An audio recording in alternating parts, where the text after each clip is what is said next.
은혜 넘쳐 나 배웁고 그 후로부터 내 구주로 섬겼네. 이 세상에 무거운 짐진 자 모두 주 앞에 나오라. 그 놀라운 은혜를 받아서 마음의 평안을 얻으라. 나 주께서 명하신 복음을 힘써 전하며 살 동안 그 갈릴리 오시니 내 맘에 항상 계시기 원하네. 내가 영원히 사모할 주님 참 사랑과 은혜 넘쳐 나 배웁고 그 후로부터 내 구주로 섬겼네. 아멘. 이 시간 우리에게 주시는 말씀은 우리 구약성경 열왕기상 18장 41절에서 46절까지 말씀입니다. 본래 이제 18장 전체를 다 읽어야 하는데 우리 41절부터 46절까지 교독하도록 하겠습니다. 엘리야가 아합에게 이르되 올라가서 먹고 마시소서. 큰 비소리가 있나이다. 아합이 먹고 마시러 올라가니라. 엘리야가 갈멜산 꼭대기로 올라가서 땅에 꿇어 엎드려 그의 얼굴을 무릎 사이에 넣고 그의 사환에게 이르되 올라가 바다 쪽을 바라보라. 그가 올라가 바라보고 말하되 아무것도 없나이다. 이르되 7번까지 다시 가라. 7번째 이르러서는 그가 말하되 바다에서 사람의 손만한 작은 구름이 일어나나이다.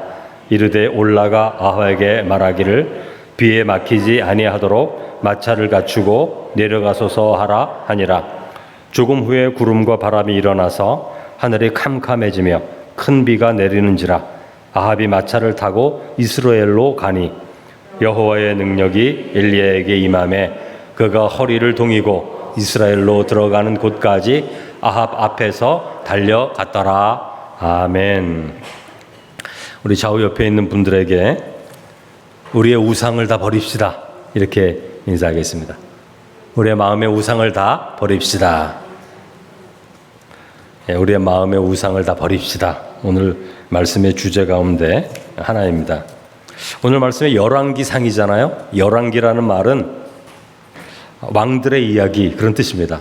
이스라엘 왕들의 이야기, 이스라엘과 유다의 왕들의 이야기, 그 말씀이 이제 열왕기 이렇게 말을 합니다. 이스라엘 역사 가운데 다윗 이후의 왕들의 이야기를 모아놓은 것. 그러니까 다윗이 죽는 그 순간부터 다윗 이후의 왕들, 솔로몬으로 시작해서 이스라엘이 멸망할 때까지 그 왕들의 이야기가 이 열왕기서에 있습니다. 그래서 영어 성경에는 이 열왕기서를 여러분 영어로 왕이 킹이잖아요. 그러니까 킹스 이렇게 되어 있어요. 왕들 이렇게 되어 있습니다. 그러니까 왕들의 이야기라는 것을 우리가 알 수 있어요. 근데 이 왕들의 이야기 속에 등장하는 중요한 인물이 또 있습니다. 왕 못지않게 중요한 인물. 여러분 누구 같아요? 누구요? 선지자. 선지자가 나옵니다. 이 열왕기에는 왕들만큼 선지자들이 나오죠. 선지자는 항상 왕들이 있는 곳에 나타납니다. 그러니까 왕과 선지자가 함께 있는 것이 이게 균형 있는 모습이에요. 특히 참 선지자들의 경우는 참 선지자와 거짓 선지자가 있는데 참 선지자는 왕들에게 막 굽신거리는 사람이 아니에요. 왕이 한마디만 하면 무조건 예스 하는 사람이 아니에요. 참 선지자는. 그렇다고 왕이 하는 일에 자꾸만 그거 잘못됐다고 간섭하는 사람도 아닙니다. 그러니까 오히려 왕이 잘못된 길을 걸어갈 때, 그러니까 왕이 범죄할 때, 그때 막아서는 사람이 선지자죠.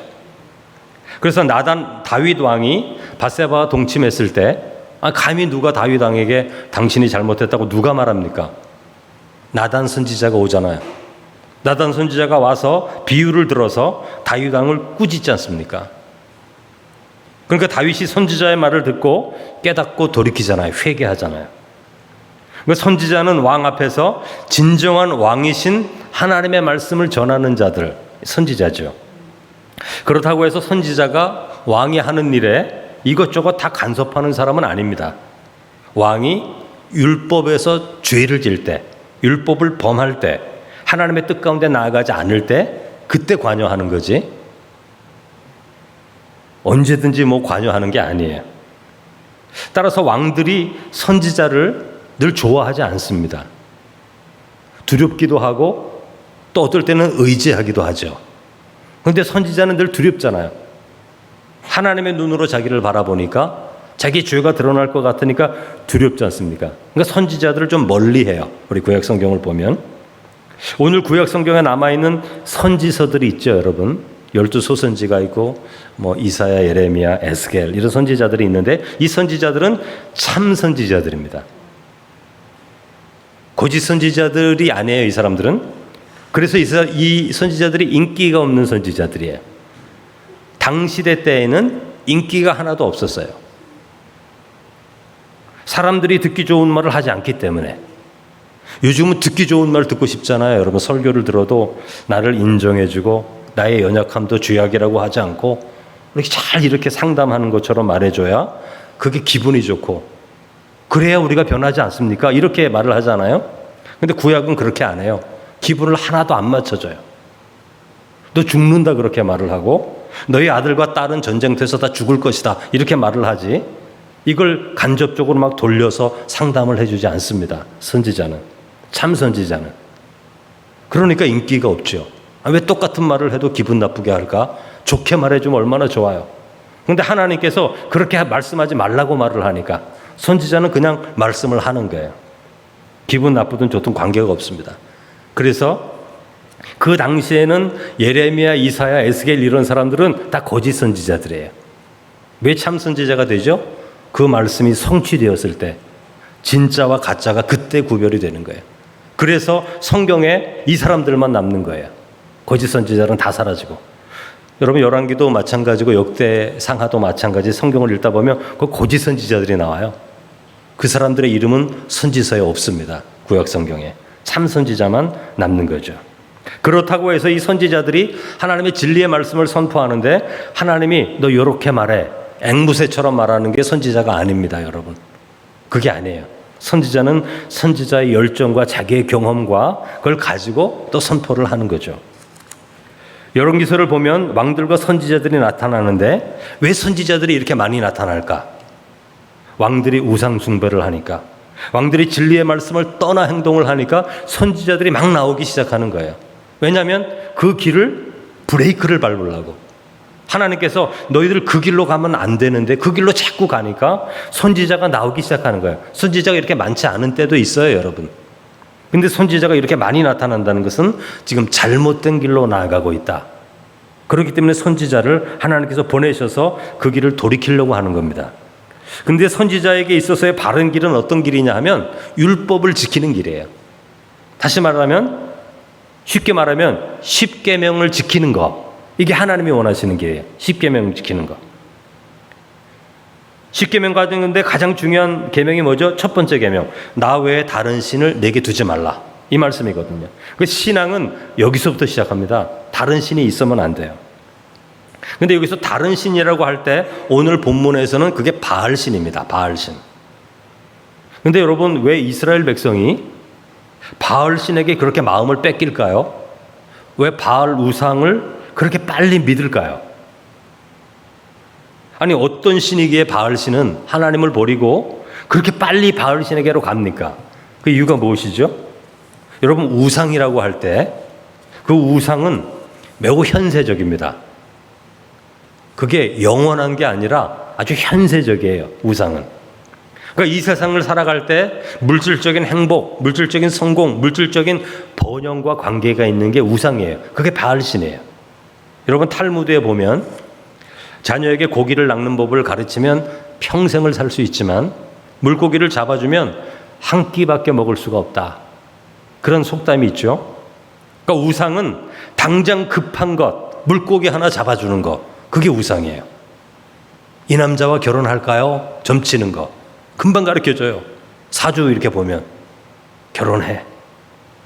결혼하면 큰일 난다. 금방 말을 해줘요. 여러분 10분도 안 걸려요. 그게 우상이거든요.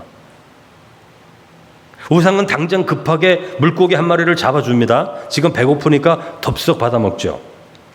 그러나 하나님을 믿는 신앙은 물고기 낚는 법을 가르쳐주니까 시간이 걸리잖아요, 여러분. 그래서 많은 사람들이 지금 당장 내게 필요한 것을 구하기 때문에 우상에게 마음이 뺏기는 겁니다. 이것은 고대 이스라엘도 마찬가지고 현재 우리들도 마찬가지예요. 우상은 지금 당장 우리 자신에게 필요한 것에 초점을 맞춥니다. 우상은 지금 당장 필요한 게 초점을 맞춰요. 바울 사도는 이것을 육신적인 마음이라고 말을 하죠.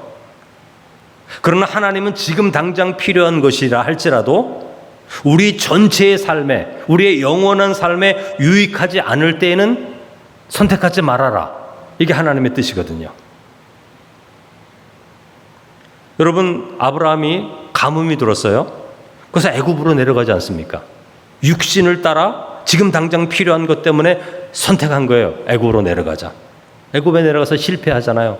큰일 날 뻔했잖아요. 지금 당장의 필요에 따라 선택하려는 마음은 육신적인 마음에 근거하는 것이지 진리 안에서 선택하는 기준이 아닙니다. 근데 여러분, 우리의 삶은 언제나 지금 당장 필요한 것들이 너무너무 많아서 거기에 초점을 맞추게 돼 있어요, 사람은. 그래서 우상에 쉽게 빠지는 거죠. 이스라엘 백성들도 우리들도.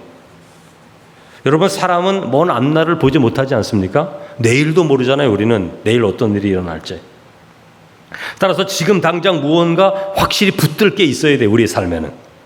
그래서 그거를 통해서 내 자신의 성공과 행복과 안전을 느끼는 거예요.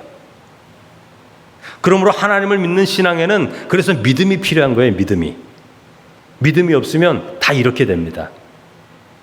믿음은 지금 당장 무엇이 손에 잡히지 않을 수도 있어요. 우리 자신의 바람과 다른 길로 막 가게도 돼요, 우리 삶이. 요셉처럼. 그러나 신실하신 하나님을 믿는 겁니다, 믿음은. 그러니까 하나님의 말씀을 순종하는 자에게 하나님이 복 주신다고 말씀하셨기 때문에 그 길을 그냥 따라가는 거예요. 지금 상황이 그렇지 않아도 요셉처럼. 그래서 그 길 가운데 걸어가다가 하나님의 놀라운 은혜를 경험하게 되는 겁니다. 그런데 이스라엘 백성들은 이러한 시간을 참아내지를 못해요. 하나님의 놀라운 은혜를 받기 위해 기다려야 되고 순종해야 되고 믿음의 싸움도 싸워야 되고 육신을 절제하는 그런 인내의 삶도 가져야 되는데 이것을 다 거부하는 거예요. 이걸 누가 좋아합니까, 여러분? 따라서 바알 신앙을 따라가는 거예요. 바알 신앙. 바알 신앙이 마치 무당 신앙 같은 거거든요. 바알 신앙은 지금 당장의 풍요를 약속해 주고 그리고 풍요에 대한 확신도 줘요. 바알 신앙은. 그래서 바알 신앙에 빠져나가는 거죠.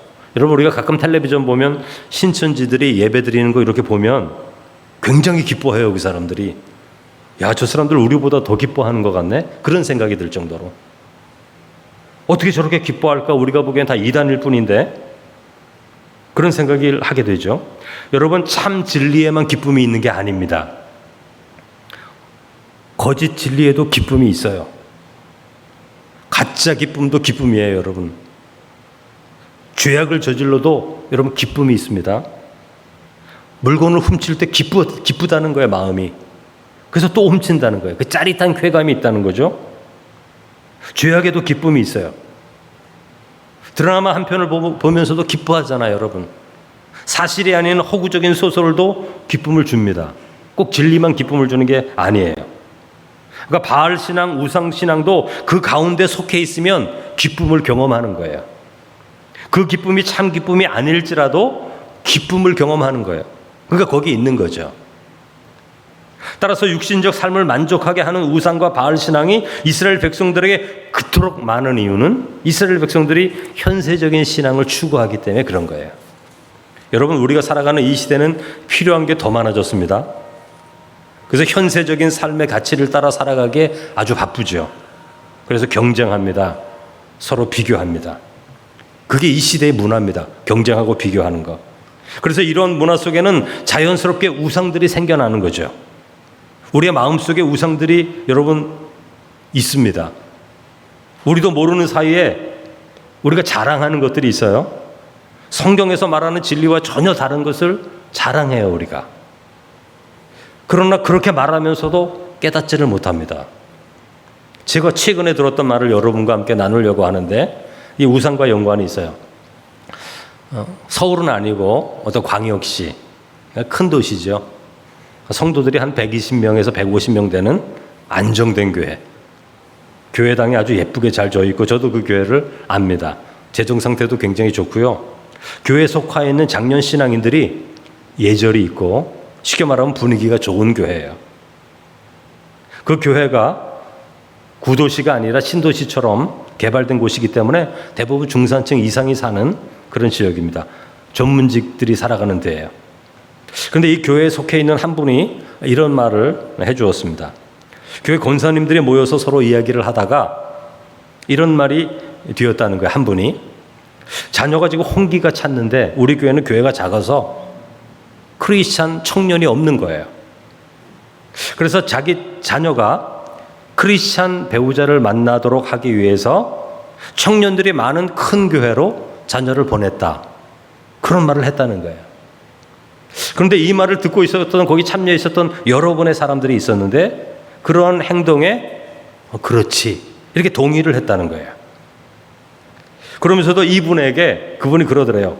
당신도 지금 결혼해야 될 자녀가 있는데 여기 있으면 신랑을 만나지 못하니까 저기 어느 교회 이름도 제가 알아요. 큰 교회예요.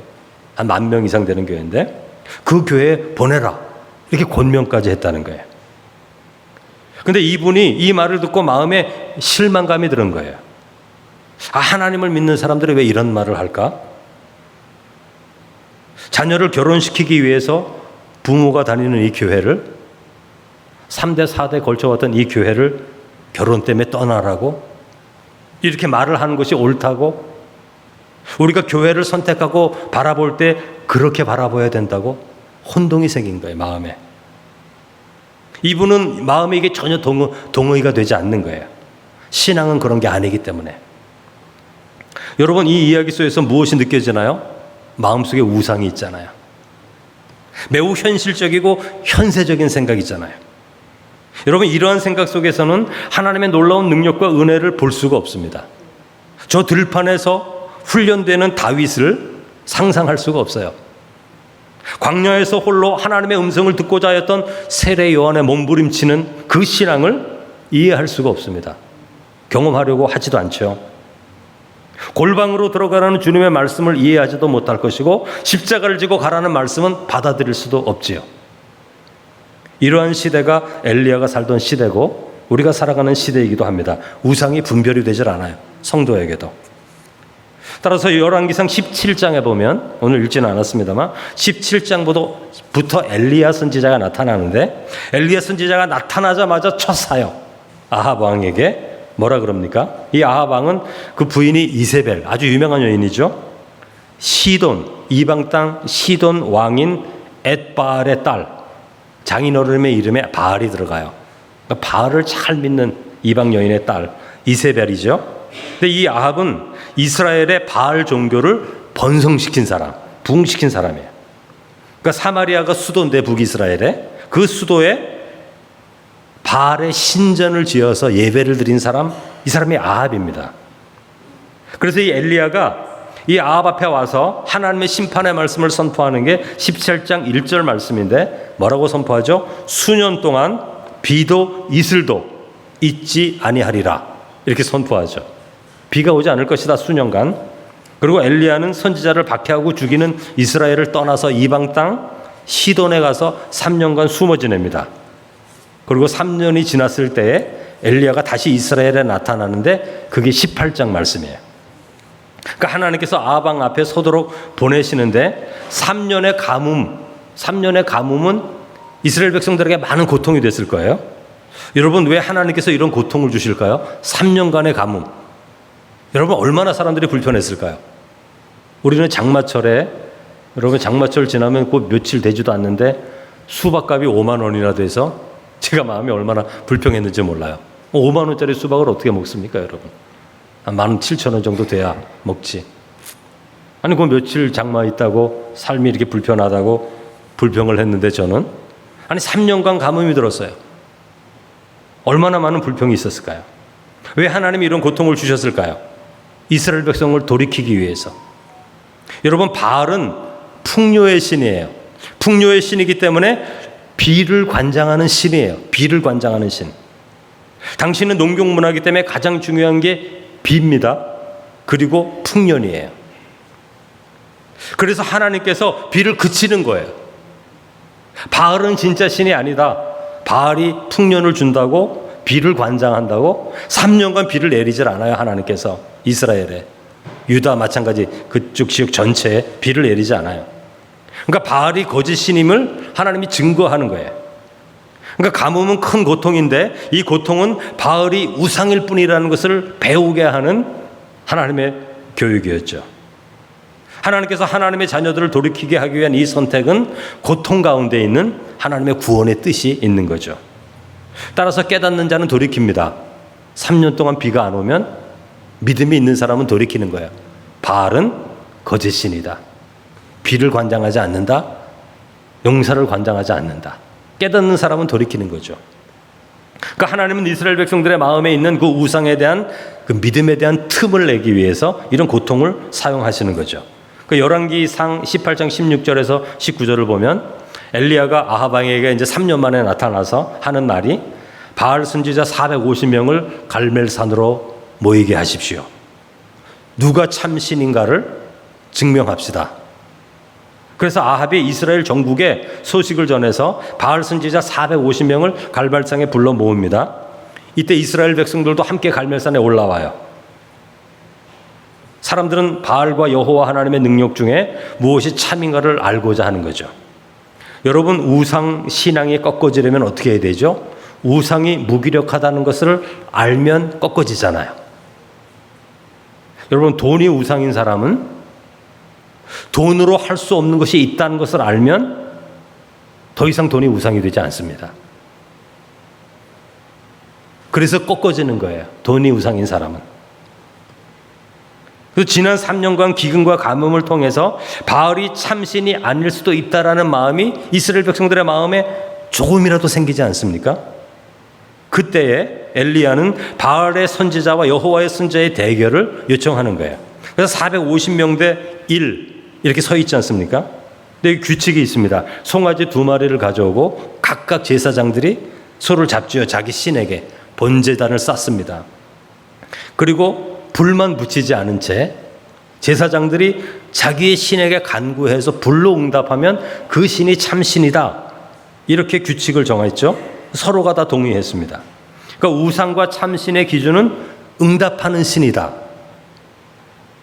그렇게 서로 약속을 하고 이제 대결을 벌이는데 28장 전체를 보면 세 부분으로 제가 나누어서 말씀을 드리겠습니다. 첫째는 21절을 보면 갈멜산에 오른 이스라엘 백성들에게 이제 엘리야가 말을 합니다. 이게 하나님께서 이스라엘 백성들에게 주시는 말씀인데 오늘 읽지는 않았지만 21절을 보면 이렇습니다.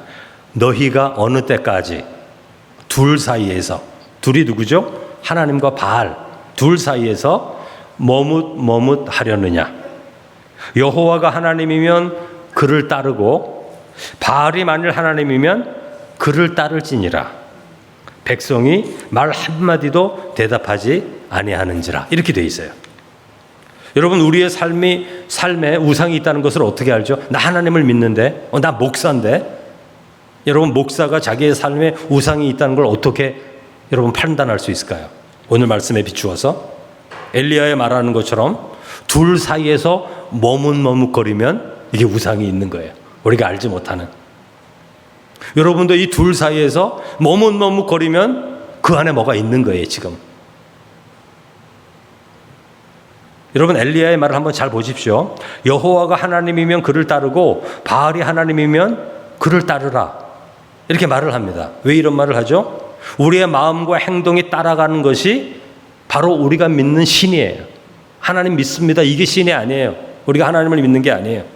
우리가 어떤 마음과 행동이 따라가는 것, 그 배후에 하나님이 있으면 하나님을 믿는 거고, 하나님이 아니라 돈이 있으면 돈이라는 우상을 믿는 거예요.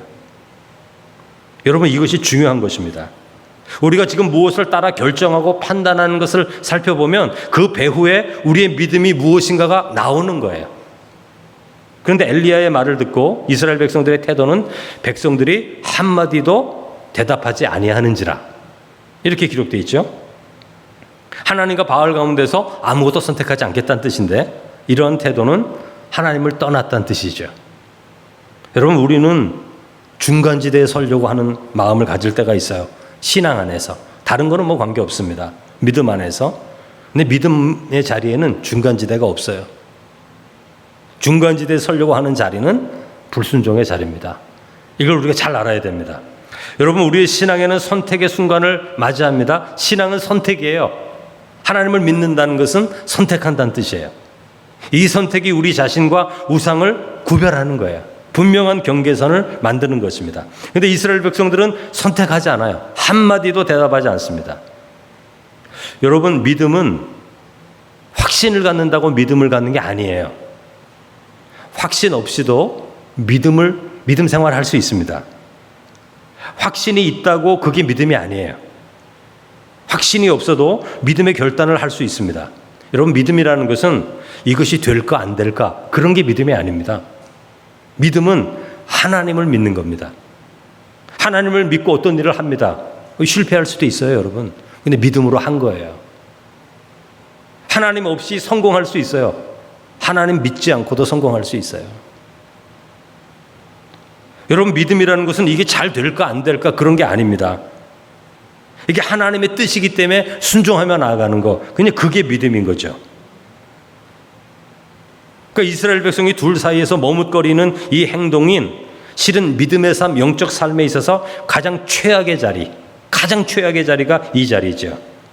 그러니까 믿음이라는 것은 하나님이 기뻐하시는 자의 삶으로 계속 나아가는 거예요. 이 성공할까 실패할까? 아니에요. 그런 거 상관이 없어요. 믿음은 그런 게 아니에요. 여러분, 머뭇거리는 것은 지체하는 것이고, 지체한다는 것은 하나님께 마음을 완전히 내어드리는 것이 아니기 때문에 하나님께서 역사하실 수가 없는 거예요. 그래서 새로운 일들이 일어나지가 않습니다. 이런 삶의 자리에서는 그저 머뭇거리기만 하는 거죠. 두 번째 25절에서 40절은 바알 선지자와 엘리야의 대결인데, 여러분, 바알 선지자들은 송아지를 잡습니다. 26절에 보면 아침부터 낮까지 바알의 이름을 부르기 시작하죠. 바알이여, 우리에게 응답하소서, 불로 응답하소서, 이렇게 자꾸 간구하죠. 그런데 3시간, 4시간 간구해도 아무 응답이 없어요. 그 27절 후반부에 보면 아무 소리도 없고 아무 응답하는 자도 없으므로 그들이 그 쌓은 제단 주위에서 뛰놀더라.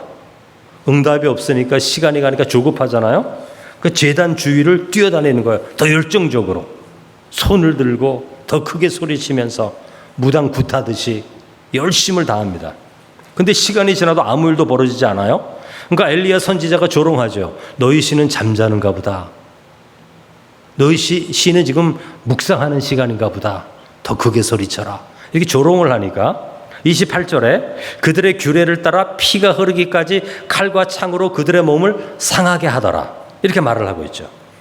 근데 여러분, 왜 이렇게 바알 선지자들이 이렇게 열심으로 응답하기를 간구합니까? 몸에 피를 내면서까지. 보통 바알 신은 응답을 해요. 여러분, 바알 신은 응답을 하는 신이에요. 근데 지금 응답을 안 하기 때문에 이렇게 하는 거예요. 여러분, 귀신들은 응답을 합니다. 우상은 응답을 합니다. 응답이 없으면 신앙이 존재를 하지 않아요. 점쟁이한테 갔는데 그 점괘가 맞지 않으면 점치러 안 가요. 점치러 갔는데 그 점이 맞으니까 또 가는 거예요, 여러분. 응답을 합니다, 귀신들은. 모든 종교가 응답을 해요. 왜 여러분, 불당에 가서 108번 절을 하고. 왜 그럽니까? 응답을 하기 때문에 하는 거죠. 응답이 없으면 종교가 만들어질 수가 없어요. 의지를 할 수 없기 때문에. 근데 왜 바알신이 응답을 하지 않을까? 바알신은 응답을 하는 신이거든요. 왜 그렇죠? 하나님의 심판의 때이기 때문에 응답을 못하는 거예요. 여호와 하나님의 심판의 때이기 때문에 응답을 할 수가 없어요. 모든 권세와 능력이 어느 시기와 한도 내에서 힘을 발휘합니다. 그러나 하나님의 심판의 때가 되면 작동을 할 수가 없어요. 그때는 하나님의 심판의 때이기 때문에. 바로는 막강한 힘을 가진 자입니다.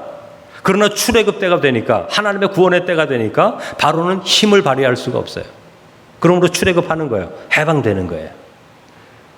반면에 엘리야를 보십시오. 3절 이후를 보면, 30절에 보면 무너진 제단을 수축합니다. 31절에 보면 12지파를 상징하는 12개의 돌을 가지고 와서 제단을 만들죠. 이스라엘 전체의 회복을 위한 제사라는 걸 가르쳐 주는 거예요. 그리고 제단 주위에 도랑을 팝니다. 그리고 번제 제물을 제단에 올려놓고 통 넷에 물을 가득 채워 번제물 위에 이렇게 뿌려요. 물을 뿌려요. 본래 물 뿌리지 않습니다. 이스라엘의 제사에는 물을 뿌려요. 근데 몇 번을 반복한다고요? 3번. 몇 통을 부은 거예요? 12통을 부은 거죠.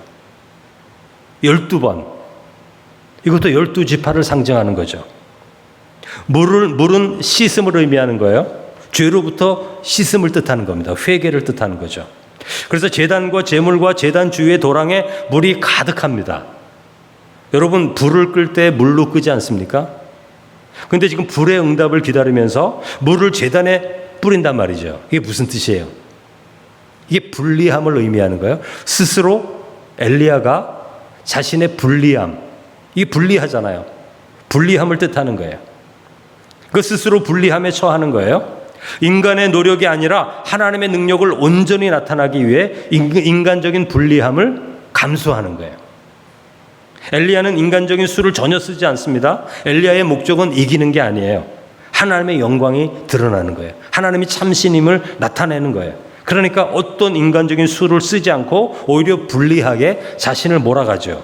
그리고 36절에 간구합니다. 여호와가 하나님이신 것과 내가 주의 종인 것과 이 모든 일이 하나님의 계획인 것을 알게 해 주옵소서. 그리고 37절에 내게 응답하소서 이렇게 외칠 때 38절에 보면 불로 응답하잖아요. 그래서 젖은 재물과 도랑에 가득 찬 물까지 다 말라버릴 정도로 강력한 불이 응답할 때 백성들이 보고 고백하죠. 39절 여호와 그는 하나님이시로다. 그는 하나님이시로다. 이렇게 고백하는 겁니다. 여러분, 예수님께서 나를 따라오려거든 자기를 부인하고 나를 따르라 이렇게 말씀하지 않습니까? 다른 말로 하면 무슨 뜻이에요? 불리함을 가지고 나를 따르라 그렇게 말씀하는 거예요. 그런데 오늘 우리의 신앙은 불리함을 선택합니까? 유리함을 선택하죠. 자기의 유익을 따라 행하려고 하죠. 자기의 자존심을 세우면서 하나님 일을 하려고 하죠. 불리함을 가지려고 하지 않아요. 따라서 그런 행동에는 힘이 없어요. 감동도 없고 고민만 있는 겁니다. 고민만. 하나님을 믿는다면 불리함을 기꺼이 받아들여야 하는데 이걸 안 받아들이려고 하는 거예요. 엘리야는요, 도랑을 파고 물을 쏟아붓습니다. 12통을 쏟아부어요. 불리함을 스스로 취해요. 왜 그렇죠? 하나님이 어떤 분임을 알기 때문에. 물 12통을 붓는 엘리야의 마음에는 불로 역사하는 분명한 하나님의 역사를 바라보기 때문에 그 믿음을 가지고 있기 때문에 불리함을 받아들이는 거예요. 믿음이 있는 사람은 불리함을 받아들입니다. 십자가를 집니다. 생명을 내어놓습니다. 마지막으로 41절에서 46절을 보면 엘리야가 3년간 그친 빗소리를 듣고 기도하는 이야기가 나오는데 여러분 41절에서 대결에서 승리한 후에 바알 제사장들을 심판하죠. 엘리야는 아합 왕에게 말합니다. 올라가서 먹고 마시소서 큰 빗소리가 있나이다. 그렇게 말을 해요. 41절에. 그런 다음에 42절에 보면 엘리야가 비가 온다는 것을 선포한 다음에 갈멜산 꼭대기에 가서 간절한 기도를 합니다. 어떻게 기도하냐면 땅에 꿇어 엎드려 그의 얼굴을 무릎 사이에 넣고 기도합니다. 여러분, 이거 되게 힘든 기도잖아요. 힘든 기도잖아요. 간절한 기도죠. 여러분, 이미 하나님께서 비를 주시겠다고 18장 1절에서 약속하셨고, 본인도 아합에게 큰 빗소리가 있나이다 확신했는데, 근데 엘리야는 더욱 간절히 기도를 합니다. 하나님 앞에 가만히 앉아서 비가 오는 것을 기다리는 것이 아니라 간절하게 불편한 기도의 자세를 가지면서 간절히 기도를 해요. 7번씩이나 멈춰서 종에게 묻습니다. 바다 쪽을 바라보라. 아무것도 없습니다. 7번씩 나가봐라. 묻는 것이에요. 7번 간절히 기도하면서 계속 묻는 거예요. 여러분, 선지자는 좀 기도하지 않아도 되지 않나요? 선지자 정도 됐는데, 벌써 응답은 떨어졌는데 뭐 기도를 또 합니까? 이렇게 묻는다면 선지자이기에 더욱 기도해야 됩니다. 이렇게 답변할 수밖에 없어요. 예수님은 하나님의 아들이시기에 기도하지 않아도 되지 않나요? 이렇게 묻는다면 주님은 누구보다도 더 깊이 기도하셨다. 이렇게 말씀을 드릴 수밖에 없습니다. 혹시 하나님은 다 알아서 하시기 때문에 나 응답 받았어. 하나님 약속하셨어. 이제 기다리기만 하면 돼. 이렇게 말하면서 기도 생활을 깊이 하지 않는다면 하나님께 나아갈 길을 모르기 때문에 그런 거예요. 기도라는 것은 하나님께 초점을 맞추는 삶입니다. 뭐 받으려고 하는 게 아니라. 다이얼로 채널을 맞추는 것과 똑같이, 여러분 라디오 들으려면 채널을 맞춰야 되잖아요. 채널을 계속 맞추는 거예요. 매일 틀려지니까, 우리의 삶이 시험을 받고 도전을 받으니까. 사도 바울은 쉬지 말고 기도하라, 그렇게 말씀하신 거예요. 기도는 하나님과 삶의 보조를 맞추는 것입니다. 하나님이 행하실 일을 기쁨으로 참여하는 것, 그게 기도입니다. 그래서 주님께서 주기도문을 우리에게 가르쳐 주시면서 아버지의 나라가 오게 하시며 아버지의 뜻이 하늘에서와 같이 땅에서도 이루어지게 하소서, 이렇게 기도하라 그러셨잖아요. 기도는 하나님의 일에 참여하는 것이죠. 그러므로 하나님의 약속이 다 떨어졌음에도 불구하고 엘리야는 갈멜산 꼭대기에 가서 기도하는 겁니다. 그 약속이 이루어지기를 기대하고 소망하고 기쁨으로 기대하는 거예요. 하나님이 이것을 이루어 주실 것인데 기도하면서 그 기쁨을 같이 경험하는 거죠. 그러니까 하나님의 약속에 참여하여서 하나님의 뜻에 자신의 마음을 모으고 기도합니다. 그래서 오늘 말씀의 제목처럼 큰 빗소리를 먼저 듣고 작은 구름을 보기까지 기도하는 거죠. 기도하는 가운데 구름이 일어나는 것을 알게 되자 기도를 멈춰요. 그리고 아합에게 말합니다. 마차를 타고 빨리 내려가서 큰 비가 올 것이다. 빨리 내려가라. 이렇게 말을 하죠. 그리고 엘리야도 갈멜산을 내려가는데 46절에 보면 여호와의 능력이 엘리야에게 임하고 엘리야는 허리를 동이고 달려가는데 아합이 탄 마차보다 앞서 달렸다. 이게 여러분 25km래요. 25km를 마차보다 앞서 달렸다. 이게 하나님의 일에 참여한 자의 기쁨을 말하는 거죠. 하나님의 일에 참여한 자의 기쁨을 이렇게 표현합니다. 실제도 그랬고, 그 어떤 두려움도 없이 하나님이 주시는 능력을 힘입어 거침없이 달려가는 엘리야의 모습, 하나님의 일을 행한 자만 느끼는 거예요. 불리함을 감수하여 하나님의 뜻이 높아지기를 원하는 그 사람만 경험할 수 있는 기쁨이 엘리야에게 있는데, 우리의 삶 가운데도 이런 기쁨이 있어야 되는 거예요. 우리의 기쁨이 사라지는 이유는 우리가 그 불리함을 감수하지 않기 때문에 그런 것입니다. 여러분, 오늘 말씀을 살펴보면서 우리가 두 사이에 머뭇거려서는 안 돼요. 여러분, 성도들이 얼마나 많이 머뭇거립니까? 목사도 머뭇거리고 성도도 머뭇거리고, 이것을 해야 할까 말아야 될까 다 알면서도 머뭇거리죠. 언제나 둘 사이에 머뭇거려요. 머뭇거리는 삶에는요, 소망이 없어요. 변화가 없어요. 그냥 그렇게 살아가는 거예요. 현상 유지. 마음의 우상들을 다 내버려야 됩니다.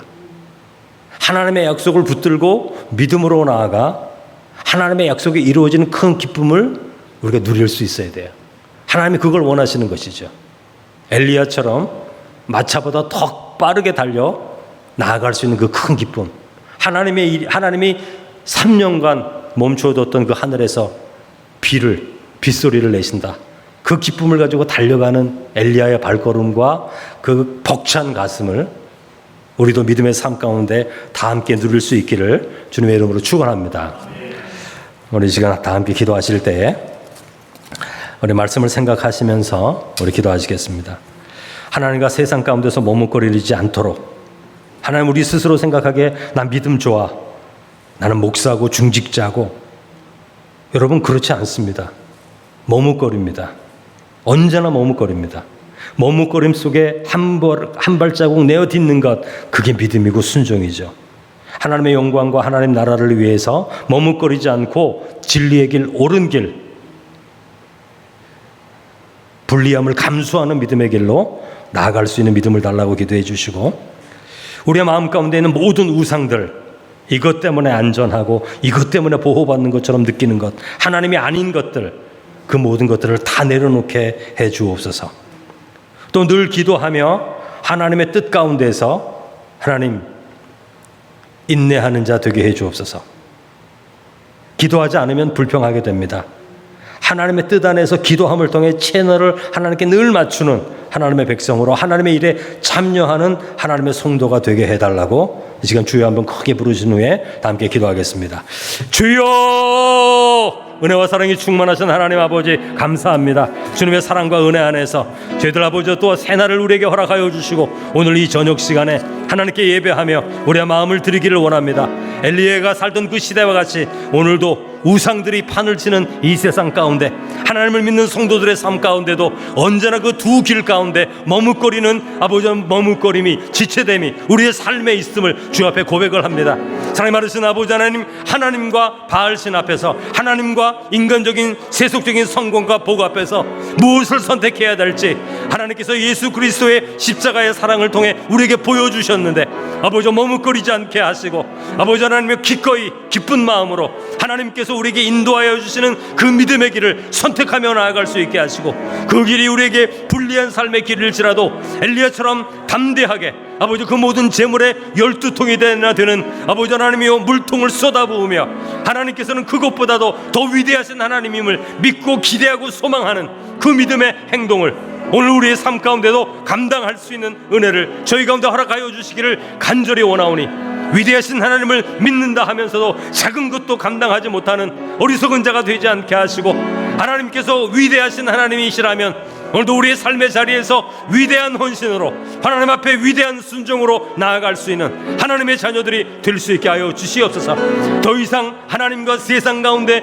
머뭇거리지 않게 하시고 하나님이 성령 안에서 우리에게 결단하게 하시는 그 결단 가운데 담대하게 선한 길, 하나님이 기뻐하시는 길, 십자가를 지는 길, 그 불리한 길을 담대하게 선택할 수 있는 하나님의 자녀가 되어서 오늘 엘리야가 그 하나님의 뜻이 이루어질 때 기쁨이 충만하여 아버지 하나님 아합의 마차보다 더 빨리 뛰어가는 그 감격적인 기쁨이 우리의 삶 가운데 회복되게 하여 주시사 그 심령과 마음이 회복될 때 하나님의 교회를 새롭게 하시고 이 나라와 민족을 새롭게 하시고 하나님의 백성들의 기도를 통해서 역사하시는 하나님의 놀라운 은혜를 우리가 경험할 수 있는 줄로 믿사오니 사랑이 많으신 아버지 하나님, 이 우상의 시대에 모든 우상을 다 버리고 오직 나는 하나님만을 믿기로 작정하며 하나님이 기뻐하시는 믿음의 삶의 자리로 담대히 나아가는 하나님의 자녀가 되어서 하나님의 영광을 드러내는 참 하나님의 자녀 백성 될 수 있도록 은혜를 더하여 주시옵소서.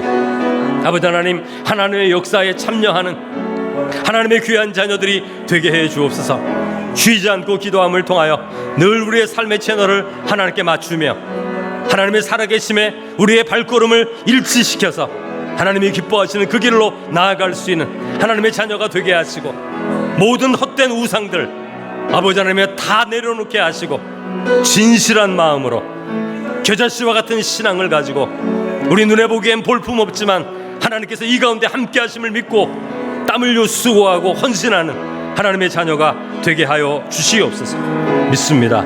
역사하여 주시고 인도하여 주시옵소서.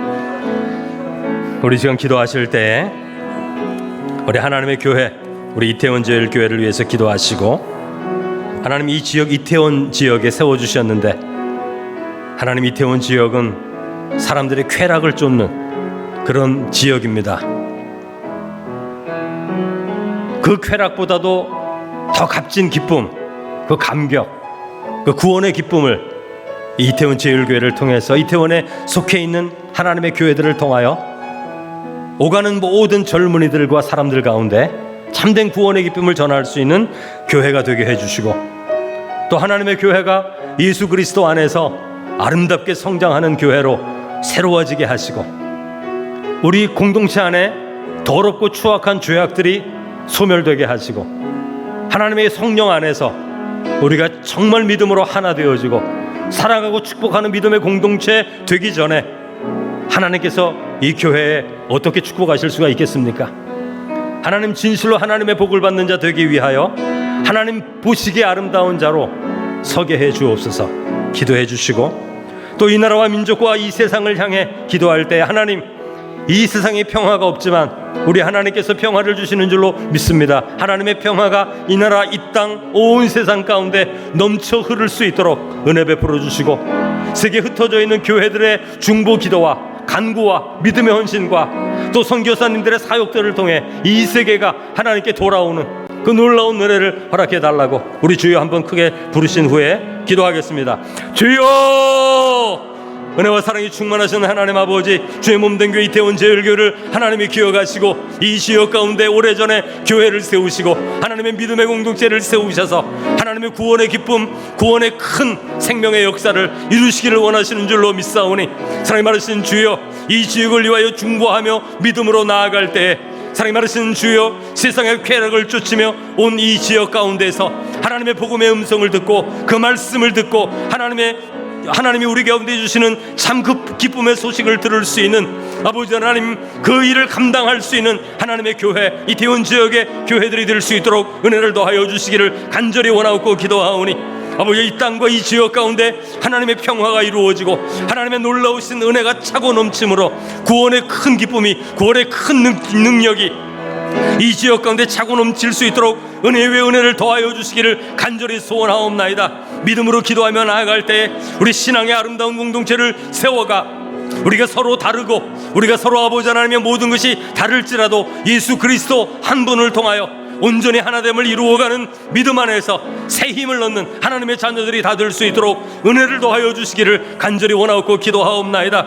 하나님 앞에 모든 우상들을 다 내려놓게 하시고 아버지, 온전히 주님을만을 믿음으로 바라보며 하나님께서 주의 몸된 교회를 통해 행하실 그 놀라운 비전을 우리 마음도 경험하게 하시사, 사랑이 많으신 아버지 하나님, 진실로 우리 인간적인 모든 것들을 내려놓고 하나님의 순전한 아버지 하나님의 그 은혜를 따라 주 앞에 나아가는 하나님의 자녀들 되게 하여 주시기를 원합니다. 하나님의 교회에 속한 우리 다음 세대들을 축복하시고 모든 성도들을 기억하시고 고통당하는 모든 주의 백성들 가운데 하나님의 은혜를 더하셔서 예수 그리스도 안에서 치유받고 회복되고 하나 되는 놀라운 은혜를 더하여 주옵소서. 이 나라와 민족과 온 세계 가운데 아버지 평강을 더하여 주시고 하나님의 은혜를 더하여 주시고 하나님이 불쌍히 여기시고 긍휼을 여겨 주셔서 하나님의 큰 복이 아버지 이 나라와 민족과 온 세상 가운데 차고 넘침으로 하나님만이 우리의 참 하나님이심을 고백하는 세상이 속히 올 수 있도록 은혜를 더하여 주시고, 저희들이 포기하지 아니하며 믿음 안에서 기쁨으로 기도할 때 아버지 하나님이여, 하나님이 응답하시는 그 큰 은혜를 경험하게 하여 주시옵소서.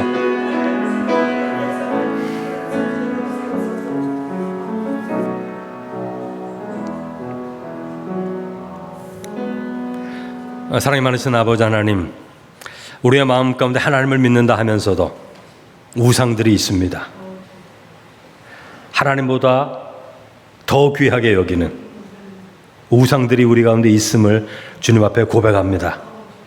그 우상들을 다 내려놓게 하시고 순전한 마음으로 진리의 말씀에 순종하여서 믿음으로 담대히 나아가는 하나님의 자녀가 되게 해 주옵소서.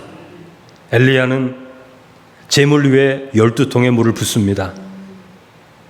하나님이 어떤 분임을 알기에 그 모든 불리함을 감수하는 것처럼 오늘 하나님의 그 위대하심을 알기에 불리함을 감수하며 십자가를 지는 하나님의 백성들을 통해서 오늘도 우리의 삶과 역사 가운데 새롭게 하시는 하나님의 은혜를 우리가 누리게 하시고, 엘리야가 앞서서 달려가는 것과 같은 그 큰 기쁨, 사람이 만들어낼 수 없는 그 기쁨, 그 놀라운 기쁨을 하나님의 일을 행하며 저희 모두가 경험할 수 있도록 은혜를 더해 주옵소서. 지금은 우리 주 예수 그리스도의 은혜와 하나님 아버지의 그 크신 사랑과 성령의 교통하심이 수많은 우상들 속에서 머뭇거리며 하나님께 담대히 나가지 못하게 하는 이 시대에서도 참 믿음으로 흔들림 없이 주님을 믿고 의지하며 살아가기를 원하는 모든 성도들 위해 이제부터 영원까지 함께 계시기를 간절히 축원하옵나이다. 아멘. 그것은 하나님께서 함께 하시고 능력을 더하시고 우리 안에 은혜를 더하사